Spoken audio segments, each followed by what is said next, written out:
सभी भाइयों को नमस्कार, साथ ही साथ बहनों को भी नमस्कार। 3-4 दिनों से लगातार देखा जा रहा है कि काफी उहापोह की स्थिति चल रही है। जब से समझ में आया है कि पोजीशन अपने साइड है तो सब लोग अपना अपना हक लेने के लिए परेशान है।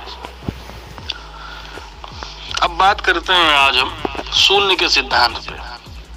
शून्य का सिद्धांत क्या है? शून्य का सिद्धांत ये मेरे दिमाग की एक उपज है जिसको आप लोग आज प्रामाणिकता देंगे। देखिए, जिंदगी में शून्य का बड़ा महत्व है। कैसे? हमारे साथ के क्या है कि हमारे साथ सांप और बिच्छू सब रहते हैं। हमारे साथ अच्छे लोग भी हैं, बुरे लोग भी हैं। तो कुछ हमारे साथ के लोग थे, वो गलत कामों में संलिप्त थे। मैं उनको समझाया करता था कि सब मत करिए, आप कितना भी पैसा कमा लेंगे लेकिन एक दिन जिंदगी में आपको शून्य मिलेगा, और वो संख्या जो पैसा कमा के बहुत बड़ी हो गई होगी, एक दिन शून्य से जब गुणा होगा तो पूरी संख्या शून्य हो जाएगी। फिर सुबह मैंने पेपर पढ़ा कि कोई सॉल्विंग का गैंग पकड़ाया है, तो मल्टीप्लाइड होके वो लोग शून्य हो गए। इसी तरह जिंदगी में आप कितने भी पावरफुल हो जाए, कोई ना कोई आपको शून्य मिल ही जाता है। जैसे इलाहाबाद में अतीक अहमद साहब थे, उनको योगी आदित्यनाथ मिल गया, सब कुछ उनका शून्य हो गया। ठीक उसी प्रकार घनानंद थे, उनको चाणक्य रूपी शून्य मिला। चाणक्य और घनानंद का गुणा हुआ, घनानंद शून्य हो गए। तो कहीं ऐसा ना हो कि 3 तारीख की जो डेट है, जो लोग मेरिटोरियस की सोच लेके बैठे हैं, उन्हें शून्य रूपी आदित्य सिंह से गुणा करना पड़े। पर ऐसी स्थिति में ऐसी परिस्थितियां भी बन सकती हैं कि मेरिटोरियस शून्य हो जाए। तो शून्य का महत्व बहुत बड़ा है। अगर हम किसी भी संख्या में शून्य को जोड़ते हैं तो उस संख्या में कोई असर नहीं पड़ता, लेकिन जब उस संख्या में शून्य को घटाते हैं तब भी कोई असर नहीं पड़ता। लेकिन जब गुणा और भाग करते हैं तो बड़ा असर पड़ता है। तो कहीं ऐसा ना हो कि आपका शून्य से गुणा हो और आप 0/0 हो जाए, क्योंकि शून्य तो आप सदियों से थे और दोबारा फिर शून्य हो जाए।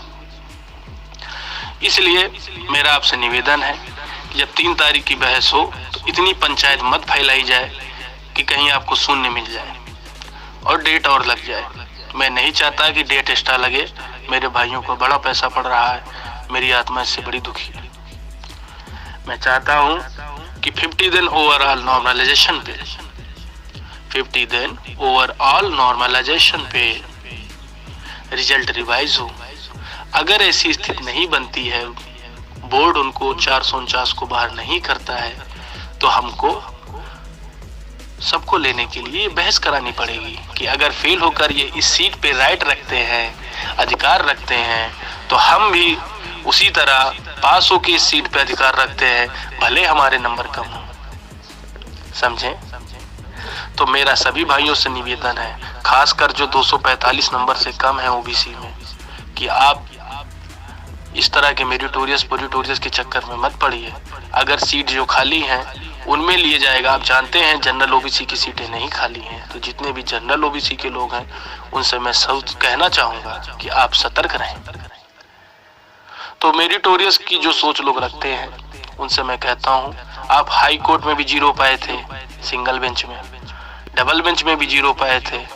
कहीं ऐसा ना हो कि आपकी इंटरवेनर को 0 पकड़ाकर बाद में एडजस्टमेंट जब हो तो आप एज ए पार्टी कंसीडर ही ना हो और आपको शून्य मिल जाए। तो शून्य का महत्व बहुत ज्यादा है, इसे शून्य का सिद्धांत कहते हैं। और शून्य पे आपकी लेक्चर आती रहेंगी जिनको आपको बताया जाएगा। धन्यवाद।